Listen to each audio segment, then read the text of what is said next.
Welcome to Locality's Making Bank podcast, where we continue our exploration of South Florida's entrepreneurial landscape with host Keith Costello, co-founder and CEO of Locality Bank.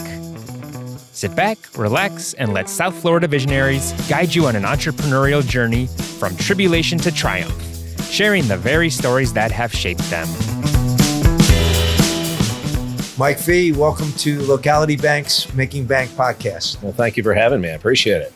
It's great to have you on. For those of you who don't know Mike, he's the CEO of Lotspeich of Florida, which a lot of people who are in the real estate construction industry, it's really an iconic South Florida business. It's been around a long time and has a great reputation. So really excited to have a conversation with you. Well, thank you. Mike. Likewise. All right.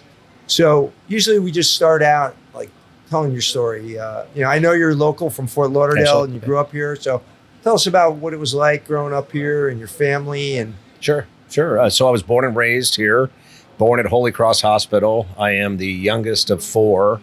And I say youngest, technically that's true. I have an older brother who's 9 years older than me, another brother who's 5 years older than me, and then I have a twin sister who is 2 minutes older than me. Okay. So my oldest brother and I look alike. The other two, I'm not sure where they came from. My sister, twin sister's blonde hair, blue eyes, and fair skin. Okay. So it looks nothing like Got to be the same father, though, if you're twins. Yeah, exactly. But it's been great. Now, living in Fort Lauderdale has been awesome. I mean, I've literally have lived, and I'm very a creature of habit, if you will. I've born in Coral Ridge, and have lived in Coral Ridge my whole life with the exception of 4 years where I lived when I was young. I bought my first house in Imperial Point. Lived there for four years and then moved back into Coral Ridge. And I've lived probably within a mile of where I was born ever since. Yeah. Wow. Yeah. So obviously I have a big heart for Fort Lauderdale. Love it down here. My kids, I have two kids. One is 26, a boy. His name is James. He works with me, which is great. And I also have a daughter who's 28, who is a pharmacist who's up in Boston right now. Coming down for the 4th, which is going to be awesome. Oh, that's great. Yeah, excited to see her. And so you grew up in the family business, right? Yeah. So tell us about what that was like. So my dad was up in the Northeast in Connecticut area, and he was working for Armstrong at the time. And he had a friend down here that had a steel business, and his friend convinced him to come down here and go to work with him. And when he came down, he kind of got to see the behind the scenes a little bit about the business, and it wasn't doing so well. Eventually the business went away, and he went to work for a guy by the name of Jay Lotspeich, which is the grandson of the founder of Lotspeich. My dad worked for him for a little bit and then partnered with him in the Broward office. So there's to be confused things, there's two Lotspeich companies. Okay. There's one in Miami, which is Lotspeich Company, completely separately owned, and there's one in Fort Lauderdale called Lotspeich Company of Florida, and that's the company we own. Okay. My dad went to work with him as a partner with him back in 67, worked there until about 89, 90 when he and my oldest brother bought the interest of Jay out. And then it was separately owned. We have a gentleman's agreement. We don't compete against each other. But then as I got older, I think I was 89 when I joined the company. I worked every summer through high school. Myself and quite frankly, 10 of my buddies. We literally had 11 of us working every summer, kind of cheap labor, if you will. And Did you get Thomas Kuhn to do any work? Thomas Kuhn didn't like no, he didn't like manual labor. No, you got to look at his hands. Now, these are all friends of mine from high school that just said, hey, I need a job in the summer. Yeah. And we went out and, there's 11 of us and we did all kinds of different things, which was a lot of fun. So cut my teeth on that and then ended up by coming back to work full time in 89. And ever since, I've been there ever since. I've never had another job other than I had one in college for a short stint. Outside of that, I've been with Lotspeich ever since. And you've increased your ownership since that time, right? So over time. Tell us how you progressed through. So I grew the company. Obviously, started in 89. I was pretty young. Grew estimator, project manager. Eventually, my dad kind of got out of the business. I owned 10% at the time in 2000, and then became a larger partner in 2003 when I became president of the company. And since I've acquired a little bit more stock and ownership in the company, and now I'm majority holder of it. And you're CEO. President CEO, yeah. President CEO. Yeah. Okay. Yes. Good. Yeah. So obviously the real estate business, the construction industry, it doesn't just go, straight up and to the right. It's so you probably learned a lot, not from your father, from seeing things he went through, and Sure. and I guess tell us about what that was like and how you as you learned some of the things that you went through coming into the business. Sure. So I was a little jaded because when I got into the business, in the early 90s and into the mid 90s, I was still relatively young. I really got engaged in the company in the latter part of the 90s and early 2000s. And from 2001 to about 2008, it was just a upward, everything was upward. Everything was pointing up. Yeah. Things were good. Every year got better and better. The company grew.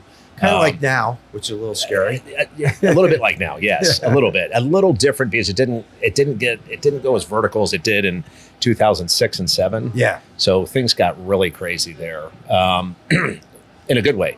So we grew quite a bit, and as the recession hit in 2000, it hit in 2008. 2008 back then happened to be the best year we ever had because we trail the economy basically, so I'm contracted for jobs that happen today. They may not be finished for 12 months. So as the economy started to falter a little bit, we're finishing up a lot of jobs, busy, a lot of work. 2009 was a little bit of a hangover from 2008, so it wasn't a terrible year.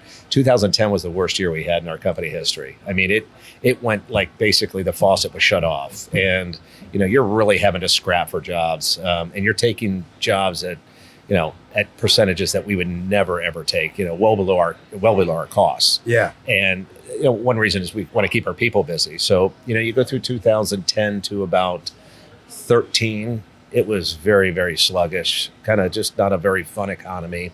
2014, you started to see a little bit of light at the end of the tunnel, and ever since then, we've climbed out of that. That's great. And obviously now things are pretty significant. Obviously, the COVID era was a huge boom to us.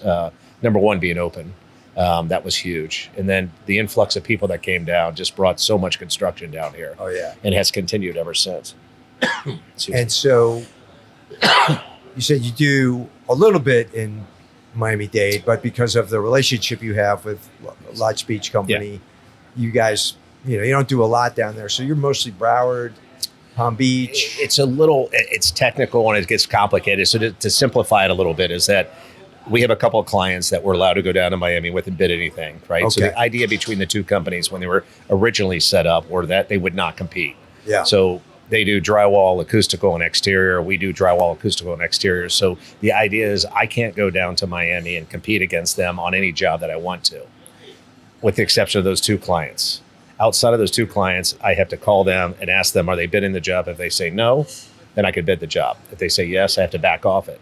Now, we do different divisions that they don't do, so we're not competing with them. We do doors and hardware and building specialties. They don't do that. Okay. So we're open up to go bid anywhere we want. And I would say probably, current day, 30% of our revenues come from Miami, maybe 40% right now. Okay. Yeah. So in our current, environment right now, Dade and West Palm Beach are the hot areas. Broward's very quiet. Interesting. Broward's very quiet right now. Wow. Yeah. So there's a lot of there's a lot of shovel-ready projects out there. We have to get some of these, technical things situated between interest rates and the cost of construction and all those kind of things, get those in line before they start to put the shovels in the ground. So what do you see? Because I've heard this before, there's talk about, how much, so Miami's always been kind of the dominant economic engine in South Florida, but, Broward and Palm Beach are always kind of, similar. Now it seems like West Palm or Palm Beach County is kind of taking off a little bit faster. What do you see happening up there? So previous years, you would say that, and I may be off a little bit, I don't remember exact numbers, but I'm going to give you just some hypothetical numbers. If Miami was a $6 billion construction market, Fort Lauderdale was probably 3.5 to 4, and West Palm Beach was 1.5. Right now, Broward is probably that 1.5. West Palm Beach is closer to 3.5, 4, and Miami will always be Miami. It's always going to be in that 5 to 6 and growing stage because there's so many. It's just cost of doing construction now. You're tearing down buildings in order to, make the economics work. You got to go high. So they're getting higher. They're getting more expensive. They're getting fancier. Just building products have changed so much. Plus, you've got inflation. Right. So with those three things, things have changed quite a bit. So Dade, very, very strong. Broward, weak. West Palm Beach is got tons of opportunity. Broward doesn't have any land. West Palm Beach has got tons of land. So when I say West Palm to me is West Palm and North, right? So it goes into Port St. Lucie, Stewart, those areas. Okay. Tons of land up there, tons of opportunity. And you've got, in essence, two guys really changing the face of South Florida. And that's Stephen Ross, huge impact up there. Tons of things happening up there, bringing a lot of people down from the Northeast that are coming down and investing down up there. And then you got Ken Griffin, obviously, he's doing his thing down in Miami. And again, they're attracting a lot of people they know and the different companies they know. And we have a lot of big companies moving into the area. So what I see is healthcare, technology, and education, those three areas, they're growing big time. Yeah. It's great to see things like a Vanderbilt University happening up there. I mean, that's pretty significant. That's huge. Yeah, that's huge. That's a great, and then all this healthcare that's going on, it's incredible. I mean, Cleveland Clinic's got, I think it's 600,000 square feet in West Palm that they're building a new hospital up there. It's gigantic. Wow. Along with Baptist Hospital and everything. There's just a lot of growth in this area. It's great. Yeah.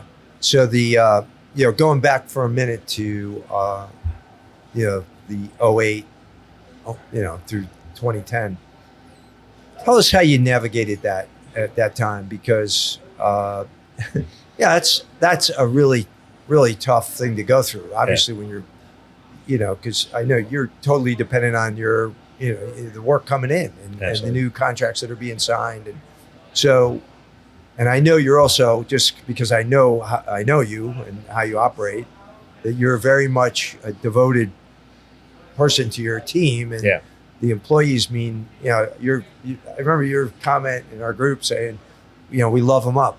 And I wrote that down. I think, I love that comment, because I think you got to be that way when you're running a company and people are working for you. How'd you get through that and still love them up and Well, it's challenging, especially when you have a lot of people on your staff that are incentivized by, commissions and pay and things like that. So that was a struggle. I mean, obviously it was the first time I had personally ever been through anything like that. And that was pretty significant, obviously. So one of the things that you had to understand is that you take yourself out of the equation and you think about how many people we're responsible for, how many lives we're responsible for, how many people need to eat, pay their rent, pay their car bills, pay all their bills. And you sit back and that becomes a much bigger picture for you and the company than it does about the profits. I mean, obviously we're not in business without making profits, but back then what the idea is we've got a great team and we got to keep them busy. If we can't keep them busy, they're going to go somewhere else, right? And they're going to get out of the industry, move away, do whatever they need to do to get themselves work. So for me, I looked at it from this perspective, which was you can't look at the past. You have to look at current day and say, this is not the ideal job. This is not exactly what I want. But the idea behind it is that I have a team that will be housed, that will be paid for. Whether we make a profit or not, it really didn't matter at the time. And that's a tough pill to swallow. If we are looking to break even and people don't understand our business, we have a tremendous amount of risk in our business. I mean, literally, it's an incredibly risky business where you have so many things that could go wrong. So many different things that happen to you that are unplanned, unseen. I tell my team this all the time. I say, hey, listen, guys, we are in control of 60 to 70% of our destiny. The other 30 to 40% is controlled by outside forces, meaning the GCs that run the job, other subcontractors that can affect the job. God. Everything. God too. But, ultimately, I think he's a little bit more on our side, I hope. At the end of the day, you look at it and you just sit back and say, when you have that much weight of the percentage out of your control, you have to do what we do really well and execute really well. Take care of your people. They can't have bad days. Everyone's got to be firing on all cylinders, because there's just these things that are out of the control that, unfortunately is part of our business. Yeah. So that's going through that whole thing was, looking back, I appreciate it, because we do, and I hate to say this, we do live in a bubble down here. We are in a very insulated area. We haven't, in my lifetime, haven't had to go through anything that significant before. And that taught us to look at things a lot differently. I would say one thing is that if I looked back at it, Some of the things I might have done a little bit different is narrow the staff down a little bit, because as you grow and as things are kind of, I like to use the term fat and happy, you get fat and happy, and you have a lot of things going on in your company, people in there that are excess and not doing what they should. And it's just the nature of growing, because you need bodies to do work. When things tighten up, you really need to reassess where you are, reevaluate your staff, and make sure you're taking care of the people, take care of you. And that's what we did. I mean, honestly, to be honest with you, back then, I don't think we let go more than 3 or 4 people. Wow. Yeah, that's it. Well, that's incredible. And I think, the fact that, you go through that, and as you're saying, you're taking on jobs that we're not going to make money, but they're going to keep people employed. They're going to keep people working. And so you're doing that, obviously, because you have the faith that this is not going to last. Right. No. You're going to come out of this at some point, and you're going to start making money again, and you want to keep these people, but that's got to require a super optimistic just mindset. It's optimistic. It's also strategic. It's also you have to sit down, and when you get into situations like that, our business is, as I said, very challenging. There's a lot of positives to it, but there's also a lot of negatives. So if I'm bidding a job less than X percent, I basically am at that point now financing the job. So I finance the job because they basically they hold a thing called retainage, which is they hold 10% of every pay until the very end. And at the end of the day, if I'm making less than 10%, I'm financing this whole project, right? And you sit back and you go like that. How long can you do that for? Not very long. You have to have good cash flow. Right. So we have a very good cash flow system. I get a cash flow analysis every week. I'm a little bit anal about that as I get into that, and I really, really understand that, find out where it is, making sure that we're doing our due diligence and following up on that, because really that's the lifeblood of the company. Because if we don't have cash, we're obviously out of business. Right. So back then it got challenging. I mean, it definitely got tough, and knock on wood that we made it through it, and we made it through it without letting very many people go. And to this date, we still haven't not hit our line of credit, which has been awesome. So that's if that's the single thing that I look at probably most is cash flow first, because that's the lifeblood of the company. Yeah. Well, got to pay the bills.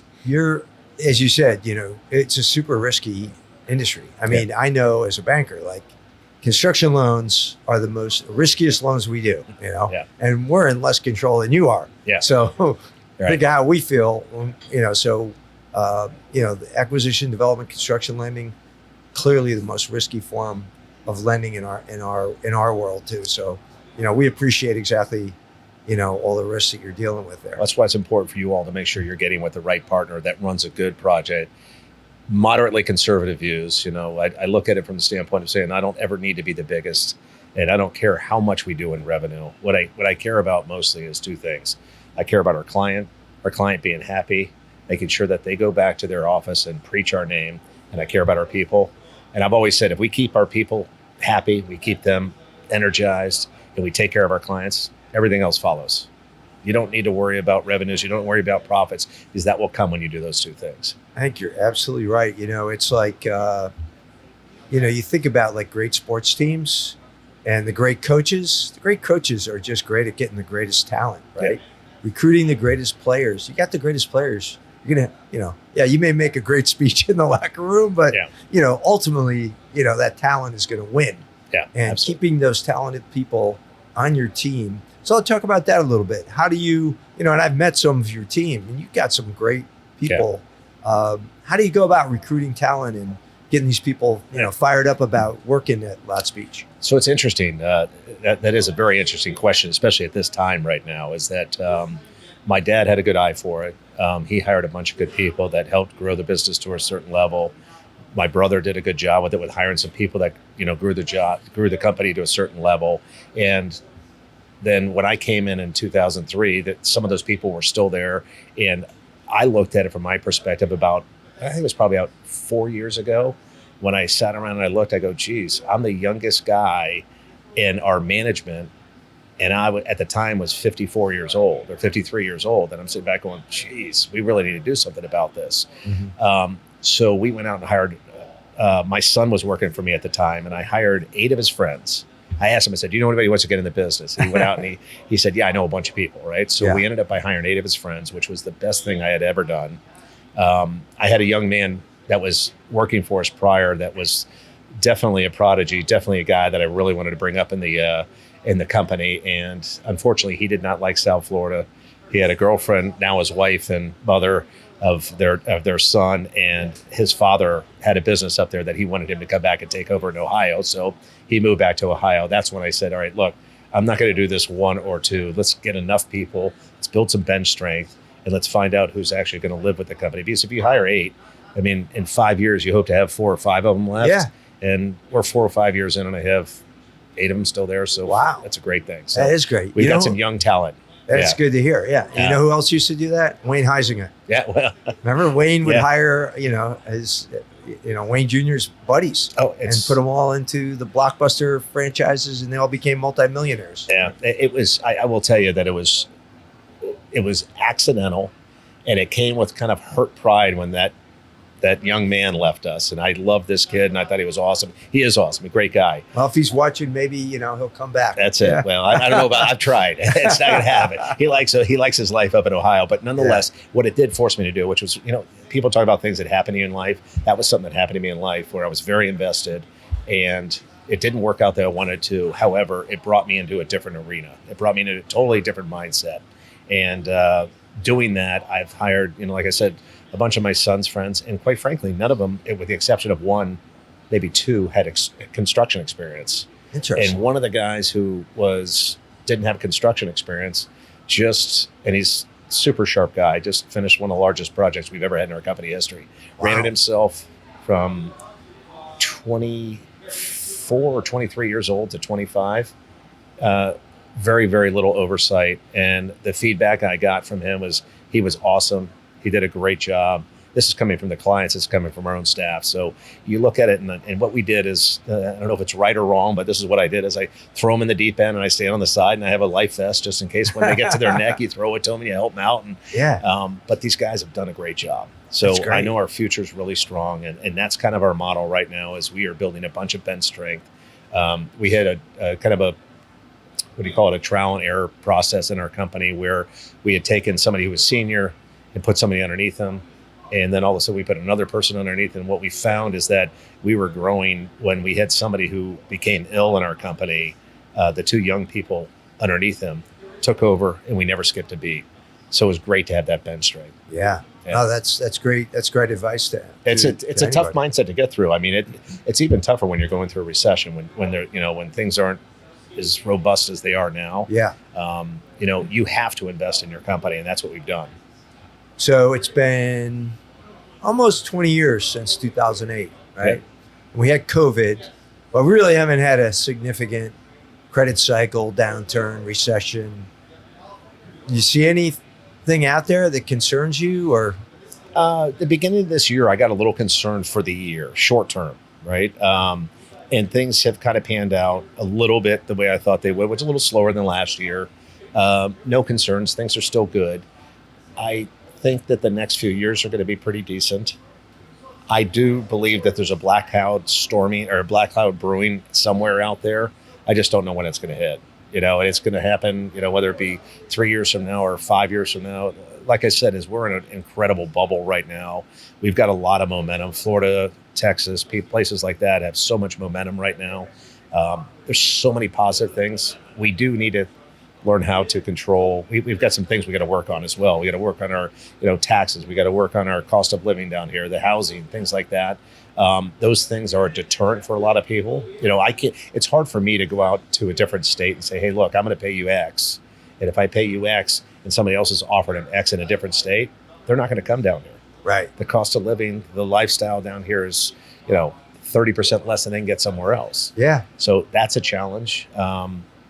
But nonetheless, there's a lot of things that Florida offers, and a lot of people are willing to make that sacrifice. Yeah. It's just a great place to live. There's so much to do here. Yeah, no, that's so true. And I mean, I keep looking too. I mean, I'm constantly, I feel so. We all know it's coming at some point, right? It's not going to last forever. Right. But just talking to a lot of smart people and looking for the signs. I mean, I don't see anything yet that's, really concerning. I guess this private credit thing was something that people talked about, but it doesn't seem to be that big of a deal. It's not that much money to, upset the whole economy. But yeah, I agree. I mean, things still look very, very, very good here and strong. Yeah. So as you think about the future with your company, what are your future plans, and what kind of things have you got, that you're doing now, working on now? So we're working on a lot of different things. Obviously, we're working on technology. We've started to do a couple different things, brought some in-house fabrication inside to try to, so what I guess my motto would be this, is to try to do more with less. And what I mean by that is, as I said, is this is a great place to live. There's a lot of wealth coming in here from New York, California, and different states. But it's also driving prices up. So it's difficult to find the skilled labor, and the affordability is a huge issue down here. So I'm trying to figure out, how do I do, what 3 people could do and make one person be able to do that, whether it be through technology or processes, what have you. We're also looking at future growth and expansion in the state of Florida, not too far. I mean, we're pretty conservative about our map, if you will, our geographic map. So we're looking a little bit further north in here. And it's, there's a lot of opportunity up there. I see a lot of opportunity in the Melbourne, Space Coast, Orlando area. There's a lot of things happening. So that's kind of our future growth going up that way. We're also looking at different divisions and ultimately other areas of the construction industry that have some, that blend with what we do right now. I'm not going to go extreme, but there's things that we could be doing that we don't do, different product offerings. So we've grown a couple of parts of our business that are, we started out by saying, somebody asked us to do something. Somebody asked, hey, could you do this? Well, sure, we'll try it. And we try it, and we cut our teeth on it, and we get beat up on it, and then we learn from it, and then we grow that part of our business. And that's kind of what has happened. It wasn't necessarily a strategic plan, but it was an offering that came to us that we took, that, you assess the risk, and then you kind of learn from it, and then you realize that, hey, there's a real path here. There's a real pattern to this whole thing, and we get it, we understand it, and then the opportunities that's super interesting. So just somebody comes to you and say, hey, can you do this? And it's not something you've done before, but you go, well, we'll take a look at it and try it, and sometimes it works. I guess sometimes it doesn't, right? Yeah, and a third of our business is our door business right now. Yeah, maybe a little bit less, but that happened because we were we're a drywall company, so we had carpenters on staff. And back in the days, the GCs would buy doors and hardware from somebody and not have anybody install. They call us and say, hey, can you guys install this stuff for us? And sure, we can. And we do it time and material or whatever. And all of a sudden they said, well, we can't do it time and material anymore. I want you to give me a price on it. And we're like, why are we pricing the only variable in the whole product? If you have an estimate and your materials are spot on, the only variable in there is the labor. Is this guy having a bad day? Is he going to go in? Is he going to put it in for an hour? Is it going to take him 2 hours, 3 hours? So we decided, we hired one guy and we started our door business. And now we're, probably 40 million, 35, 40 million in door business. Wow. Yeah. And we could grow that. We could double that. It's a good business. Extremely challenging. Yeah. Very, very difficult. It's the most difficult part of our business, but it's a great business. How long have you been in that business? Since 94. Wow. Yeah. That's incredible. That's great growth. Yeah, no, it's been a lot of fun. It's got a lot of headaches associated with it too. Because, like I said, we're from a different part of the construction industry, and that is a whole different animal. So you're basically like, it's a lot of engineering, a lot of detailing and things like that. So it's been great for our business though. And I know you've had, obviously your father was in the business and your brothers, and were there any other mentors that you've learned from that have been helpful? So my father, definitely, older brother for sure. My brother Jeff and I work hand in hand together now. He's the middle brother.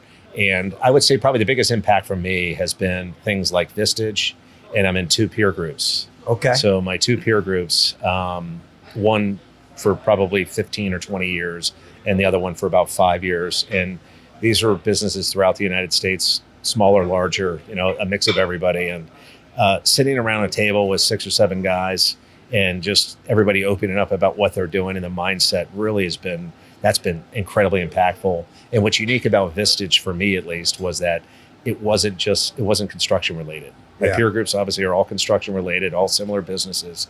But when you get into a group where you have people that don't drink from the Kool-Aid like a lot of guys in our peer groups do. The outside perspective's incredible. Yeah. They see things that we miss, right? So I've loved those groups have been incredibly impactful. Yeah, it's we're in the same Visage group, and it's a great group, and I think over the time, the longer you're in it too, I think you build that trusting relationship with that whole group. We meet each other's spouses. It takes time, for people who are new in this business and looking to get into it, or any business for that matter. It doesn't mean construction. It doesn't matter what business you're in. I highly advise them to either get in peer groups or get in some type of Vistage group, YPO, whatever that is, and understand this, that I was in Vistage for about 3 years and almost quit. I thought our groups back then were okay. But as time came on, we added a person here and added a person here, and our group grew into what it is today. And today, I think we have an incredibly strong group of guys. Yeah. I think I really, really admire all the guys in our group. It's fantastic. As a matter of fact, it's that energy that when I leave that group, I'm a different guy on Wednesday. Yeah. We meet on Tuesdays. Wednesday is like that energetic, get up. I got things to do. I got, these missions to accomplish. And that's the way I feel every time I leave that. That's great. So, yeah, it's awesome. And you've taken a lot of leadership positions in organizations, the different industry associations. Tell us about that. And, you recommend people in your company to do those types of things too? Absolutely. The first group I got in was Executives Association of Fort Lauderdale. Was in that for a long time. I was a past president of that. My brother and my father are both past presidents of that. So we've been a member there since as long as since I was a little kid. Yeah. That was great. Now that's a group of totally different, a bunch of different companies, non-competing, and got involved with that. And then I've been involved with 2 different organizations, industry-related ones. One is ABC. I was on the board of that for probably 3 or 4 years, I think from 2008 to maybe 12, somewhere in that neighborhood. And then also on the board of CASF, Construction Association of South Florida, for, I don't know, probably 15, 20 years now. Yeah. I've had a very active role in that. Again, both my brother and my father were members of that and past presidents. And that's been incredibly impactful. It's developed relationships that I would never have had. From a business perspective, I've generated a lot of business unintentionally. I'm not joining those to be a business generator. I'm joining those to give back to the industry, to be part of the industry, find out what's going on. But just by being part of those groups, I've met some people, developed relationships, and they've really grown and fostered for that many years. It's been great, fantastic. Yeah, highly recommend that. That's been impactful for sure. Good. Yeah.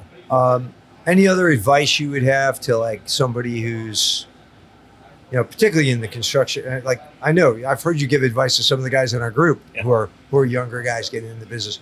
What's some advice you would give to somebody entering, your industry? There's a lot of different things, obviously. And I'll bypass all the things that everybody knows. You got to work hard, do all that type of stuff. Obviously you got to do that anytime. Understand your business. But, for me, I look at things from a different perspective. I look at people, and I gauge people on 2 things, IQ and EQ, and not necessarily in that order. I can have a rocket scientist work for me, but he can't get along with people and can't get along with my clients. That does not help my business. There's got to be a balance between being smart and understanding our business, being able to process the things you need to be able to process.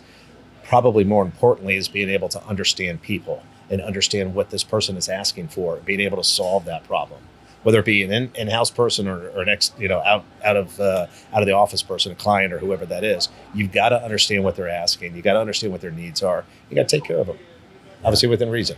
But it's that has been probably the biggest thing, is these relationships. Most of the people I work with, I don't work with them. It's more like a friendship. I'm a golfer, I'm a fisherman. I golf and fish with a lot of clients all the time. And it's not one of those things like, geez, I got to do this. It's like, hey, I'm going out with my buddy, Keith. I'm going out with all these guys. I'm hanging out with these guys. It's just hanging out with these guys. And I don't like to talk work when we're fishing or golfing. This is just about building a relationship and having fun. That to me, I think a lot of people miss. A lot of people get so engaged in the fact that I'm going with my client, and they make it so much about business that they forget, hey, time out. I got to get to know this person first. That's probably the single biggest impactful thing. You know, it's interesting you say that, Mike, because when you talk about IQ, EQ, and you think about AI can substitute for IQ, but it can't substitute for absolutely EQ. And absolutely, you know, so being able that skill of being able to understand people is going to, I think, that's a differentiator in the future, right? Yes. Oh, it's that's going to help everybody. Obviously, I mean, help and hurt to some extent. You got to be careful with it, but I think AI has been awesome. We are investing in AI now. We're looking at a bunch of different things right now to bring it into our business and further expand the way we use it. We kind of did, I think what everybody did is we had our toe in the water and everyone's kind of playing with it individually and, hey, this is really cool and this is what it could do. And we have some really smart people in our company that have said, hold on, time out. Let's kind of corral this thing. Let's get a committee together and let's figure out what we really need and what it could do for us. Yeah, that's what I'm hearing from a lot of companies who are, you know, creating some successful programs, right? They get everybody together, form committees, get a policy, and start to work on it. But anything else that comes to mind that you want to share before we go to the lightning round questions? No, other than, you know, I appreciate you having me here, and you know, I have been very blessed and very fortunate to have had a lot of success and a lot of luck on my side. You know, it's been great and awesome. That's wonderful, and it sounds like you're very grateful for everything. So for the people. Yep, it's awesome. So now we'll go to just some quick questions, please. And some of these are ad lib. Some of these are new that you didn't get prepped on. So. All right, I'm ready. What's one word that your team would use to describe you? I'm not sure I could say that on camera. No.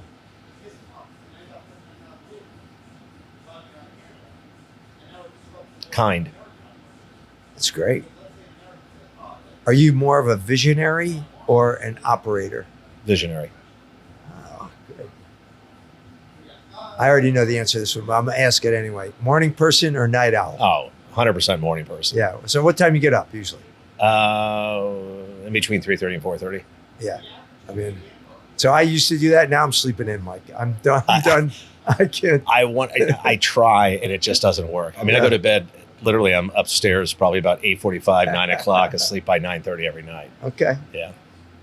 What is the biggest risk that you've ever taken? The biggest risk I've ever taken.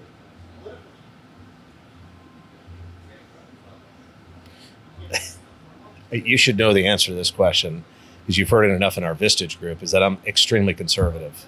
So I don't take huge risks. But I think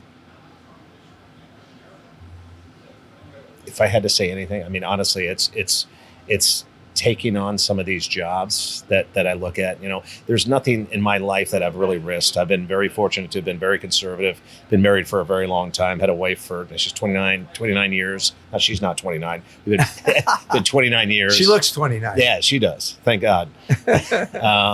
I would say just the business itself it's enough risk for me.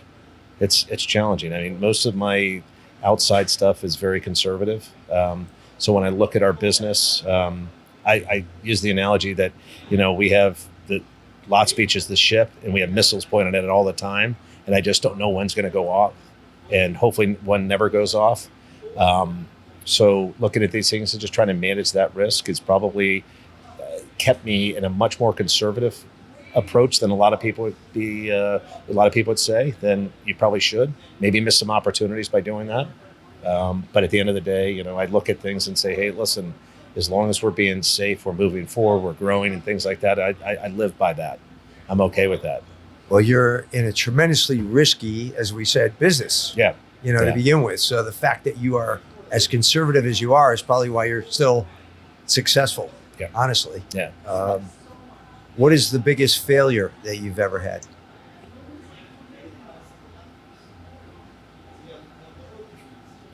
There've been enough. Not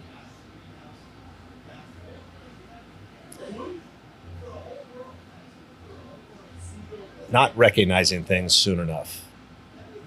You know, I have had a couple things in my lifetime that I saw, and whether I didn't want to pay attention to it or whether I didn't want to accept what was going on because it was a significant thing and it's company related, I allowed it to fester, and it eventually ended up the way, if looking back, it should have ended up that way a long time ago. I let things go on too long, right? So I should have addressed something a long time, but didn't want to do it because it involved a pretty significant and sensitive issue to me.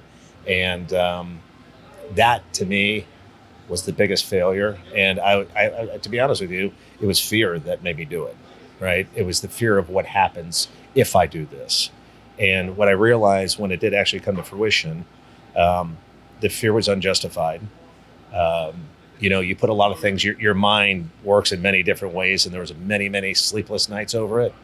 And when it actually came to fruition, it was not even close to what I thought it was going to be. Yeah. It actually, things turned out a lot better. And the problem with that is that I allowed it to go on too long. So not addressing that sooner was definitely one of the biggest failures I've ever had. And so you've learned that lesson the hard way, probably, right? Yeah. What I've learned is that there's no one person or one thing that is greater than the company. That includes myself. It is, when you look at the company as a whole, the company has a good reputation. And not one thing's going to take it down. Not one person's going to take it down. And sometimes you build these things in your head as a leader that are difficult decisions, and you have a tendency to kick the can down the road. And I kick the can down the road, and I'm so disappointed in myself for doing that. But it's one of those things. It's much like anything else I've done. Is you learn from those lessons, right? You learn that you can't do that. You got to figure this process out. You got to address it, no matter how bad it hurts. Get it done. And that's the one thing I learned. That's great. And then after it's done, it's like, it's a weight. It's amazing. It's amazing when the thing is done. Yeah. What actually happens. It's the opposite of what you're telling yourself the whole time. Oh yeah. And I talked to a friend of mine who's he owns a extremely large construction company. I sat down with him and sought advice, and he had two very, very similar situations. And when he went through it, he goes, "You'll be amazed at the change in the company, the people, yourself, everything else. You don't realize the weight that you drag around when things like that happen." Right. And it's an incredible weight. It's all of a sudden you just wake up one day after it's done and you're like, what was I thinking? What was I waiting for? Right. Sucking so much energy out of you. Gee. And you could be putting into other things. Yeah. And it's crazy. I can totally relate to that. Yeah. It's hard. What is, so we're going to lighten it up a little bit after that question. Like, what's your favorite movie? So I have a few of them, but I will have to say the only movie I've ever went to the movie theater to watch multiple times was Pulp Fiction. and albeit in a very strange movie, every time I watched it, I learned something new about the movie. Yeah. I thought it was fantastic. No, it's a great movie. Yeah, it's great. I have a lot of movies that I like. So if they're making a movie about you, who would the actor be that would play Mike V?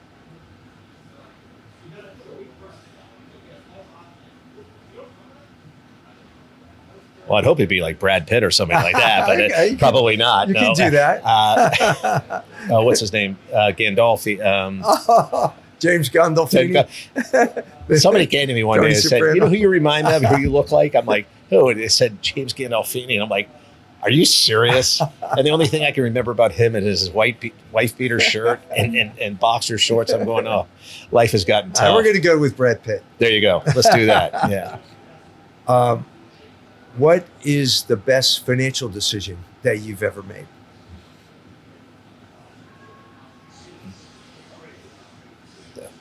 Outside of Lotspeich,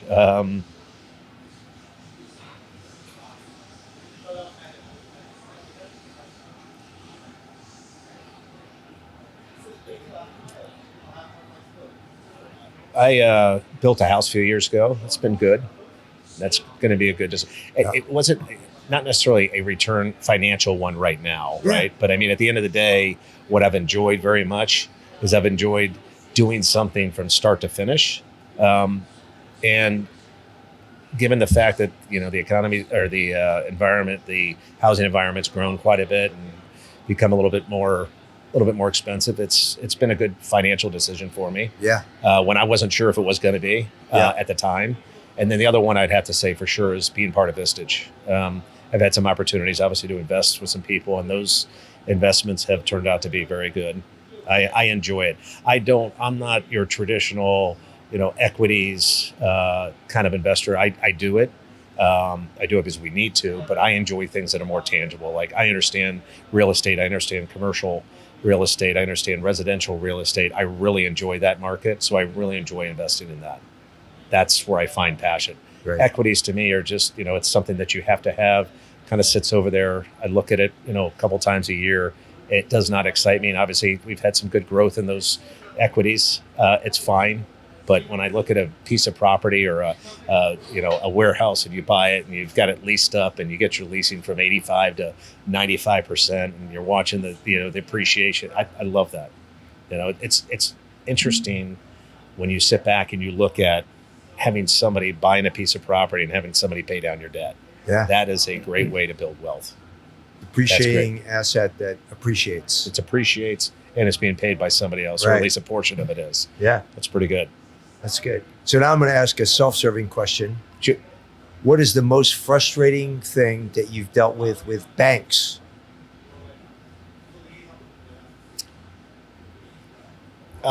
So we don't borrow money, right? We don't have a lot of debt in our company, Yeah. fortunately, knock on wood. If anything, we were with the bank for a long time, small bank, enjoyed working with them, great people. The only thing that has ever been an issue is the line of credit that we have. We don't use it, but having to secure it and having to have, being personally tied to that is frustrating. Outside of that, the banks themselves, again, I've had relationships in the past, obviously with yourself. Now we're with you, locality, and we have a relationship. I wouldn't have an issue. I'd pick up the phone and call you, and that's taken care of. The issue's resolved, right? Besides, you've got great people there, and a lot of people that were at the other bank that we bank with are with you now. So when we were with larger banks, that was a big problem. If you did actually go in to do anything, you're talking to a person who represented you, but had no authority to make a decision. And that was probably the single most frustrating thing. That's why we went to a smaller, more regional, or smaller, more local bank. Yeah. Okay. Well, thank you. That's helpful. Yeah. What is your, you must have a song, from high school or something, when you got to get fired up, or when you're in the gym and you got to do, what is that song? I would hate for you to see my playlist, my workout playlist, because it's all over the board. I'm an 80s rock guy. My country, I'm probably 90% country, Yeah. but I can't listen to country when I'm working out. Right. So it's 80% rock, Van Halen, all those those guys back in the day. I still listen to that stuff. Me too. It's what fires me up. I grew up on it and still love it today. So if I'm heading on the boat and I'm going somewhere and we're going somewhere far, it's usually that, put that on, or country. And if you could have dinner with any person, living or dead, who would that be? Well, Have dinner with anyone, living or dead, in history or living now, who would that person be?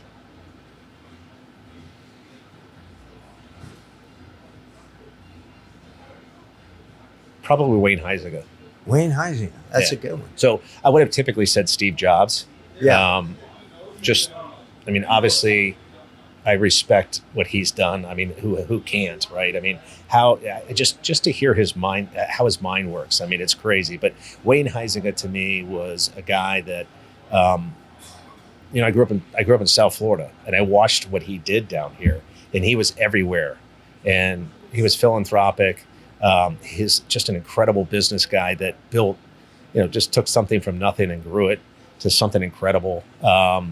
And I knew a lot of people that worked with him and had such great things to say about him. And I love his mindset. I love what he did. Yeah. He was a great. pretty well-rounded guy, and I respect him a lot because he did an He awful lot. seemed like a regular guy. Yeah.